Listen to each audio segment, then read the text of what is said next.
the brewing state-sponsored violence and culture of goonism in Kenya, courtesy of Mr. William Ruto and his mafia. He is more emboldened by the fact that his former lawyer, Mr. Karim Khan, is the chief prosecutor at ICC. 2027 is not 2007. 2027 is not 2007. And neither is 2007, 2027. This profiling, tribal and ethnic incursion, and smear campaign will not be tolerated. The people of the Mount Kenya region are free to live anywhere in this country and do business with others. Fellow Kenyans, we want to take you back to the Gen Z protests of the year 2024 and the year 2025 and the subsequent Sabasaba Day protests.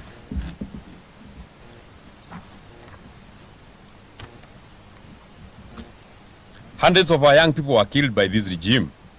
We have buried some and others have never been seen. We have not forgotten. Other young people were pushed through the courts of law under terrorism charges, but they were later released because these were trumped up charges by the government of Mr. William Ruto. We know that the peaceful protests in the Mount Kenya region specifically were infiltrated by state-sponsored militia under police protection. These goons viciously attacked and touched national government offices in North Kalau, and at least 7 county government vehicles were touched. The identities of these goons were given to the DCI, and to date, not a single arrest has been done. However, innocent young people were apprehended and forced to record false statements to implicate the area Senator John Methu, myself. Fortunately, these statements could not make a case when the government learned that the days before and after the mayhem, the senator was out of the country on official duty. In Kikuyu town, locals were touched and sections of the sub-county offices, vehicles and machinery were destroyed by goons well coordinated by the government to lay blames on the innocent and peaceful residents of Kikuyu town and blame it on the opposition. In Naivasha town, Power Star supermarket was petrol bombed and small businesses have never recovered. 8 trucks belonging to Kanini wholesalers were torched. Ketia supermarket was broken into and shelves emptied, while Nganga's hotel was completely vandalized. In Kabati, Kandara constituency, Murang'a County, county supermarket was looted dry. The proprietor sounded an alarm 3 hours before the looting began, and not a single police officer showed up. The culprits were non-locals, guarded by police in plain clothes. In Meru town, Maguna's supermarket was torched in broad daylight to lay blame on the DCP, National Organizing Secretary, the Honorable Mithika Linturi. Video clips of police officers and goons torching the supermarket went viral online. No arrests were made, no arrests have been made. In Githurai, Kasmat supermarket was broken into and looted. It took over 4 hours before the police responded. Concurrently, the cooperative bank breaking took 2 hours in the same area, and no police officers appeared at the crime scene of crime. More recently, on the 18th of May 2026, when public transport services providers kept their vehicles off the road to protest the high fuel prices, protests in the Mount Kenya towns were infiltrated by state-sponsored goons. They destroyed property, blocked roads, and looted businesses. More such actions of state-sponsored violence have been meted to the people of Kajiado and Narok, specifically Kitengera and Kiserian towns. Dear Kenyans, we have given you the above selected cases to demonstrate the tribal incursion and targeted blackmail of the people of Mount Kenya. 2 weeks ago, at State House, Mombasa, Mr. William Ruto and Mr. Kithure Kindiki and UDA allied MPs of the Mount Kenya community within prompted Mr. Omar Hassan, the venomous UDA Secretary General, and Mr. Amason Kingi, the Speaker of the Senate, to a tribal offensive against the people of the Mount Kenya region. The script was well executed. They were later backed by the National Treasury Cabinet Secretary John Bandi and the Senate Majority Leader Aaron Cheruiyot. Mr. Omar Hassan has clearly told the people of Mount Kenya that they will never be anywhere near power. He called the people of Mount Kenya all manner of names. All this was in front of the president and his deputy, who were nodding happily. In the same event, Mr. Amason Kingi, the Speaker of the Senate, blatantly castigated the people of the Mount Kenya region. All this in front of the president and his deputy. Mr. John Bandi, the Cabinet Secretary for Treasury, has told the people of the Mount Kenya region that they should be nowhere near the leadership of this country. He has not been asked a single question. He is the Cabinet Secretary in charge of the National Treasury. The Lamu County Woman Member of Parliament Muthoni Marubu warned Kikuyus in Peketoni and Lamu that they would be killed if they do not vote for William Ruto in 2027.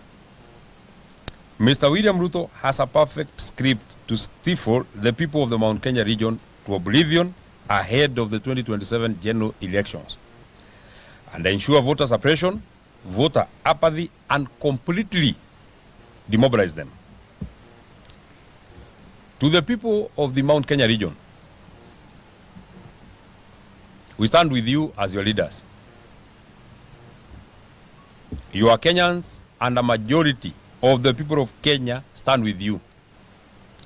Be strong. We remind you that you are still the sons and daughters of Mau Mau. Since the government of Mr. William Ruto will not protect your businesses and your properties, you must invest in private security and secure your properties. Know your neighbor and keep watch. Ahead of the anticipated June 2026 Gen Z anniversary and the Finance Bill 2026 anticipated protest, we have received credible intelligence that Mr. William Ruto, through Mr. Kipchumba Murkomen, Mr. Raymond Omoro, and Mr. Moses Kuria, are planning to destroy businesses and property belonging to the people of the Mount Kenya region. Do not allow people not from your locality to protest and destroy property and your businesses. Remain peaceful and protect your towns and villages. Fellow Kenyans, we further heard that the UDA allied MPs from the Mount Kenya region were trying to shout at Omar Hassan, the UDA Secretary General, to resign. In fact, they gave him 48 hours to resign. It is now over 350 hours. Vote out if you're men. Vote out if you're women enough. Why haven't you called on Amason Kingi, John Bandi, Kithure Kindiki, and William Ruto to resign? We are not fools, and we are not your children. You are our colleagues, and we know you well. Further, we know that you are in the William Ruto script to split the mountain and introduce new wheelbarrow parties. We are waiting for you to vote out of UDA. Bring that wheelbarrow in whichever color. Some of your friends have been trying, and the dream hasn't taken off yet. Where were you when William Ruto killed hundreds of Gen Zs? Where were you when goons were wreaking havoc on our people? Where were you when Ruto unleashed goons on the people of Kenya? Where were you when Gikomba Market, Wakulima traders, Githurai and Roysambu traders were being harassed by Mr. William Ruto. Where were you when night demolitions were being carried out by Mr. William Ruto on the said markets? Where were you when children and women were attacked in churches in Wetima, Kariombangi, and Mweki? Had you lost your senses and you have found them now? Fellow Kenyans, the attacks sanctioned by Mr. William Ruto, Mr. Kipchumba Murkomen, Mr. Raymond Omolo, and executed by Mr. Moses Kuria and Mount Kenya, William Ruto allied MPs are being wheeled and carried out by the foreign police officers who have attacked women and children in Wetima and Mweki churches, who have since been promoted to higher ranks. We have them in their names. We also have their service numbers. The team leader for the Nairobi Sierra Group is Mr. Major Nicholas Mwachovi. The other members of the group are Corporal John Maina, Corporal Vincent Maronga, Peter Matu, Owen Kagia, David Uchieng, Eric Obiero, Jeff Mutweri, Jackson Kioko, Kefa Okuoyo. Finally, we want to urge the people of Kenya to remain vigilant. Your life is in your hands.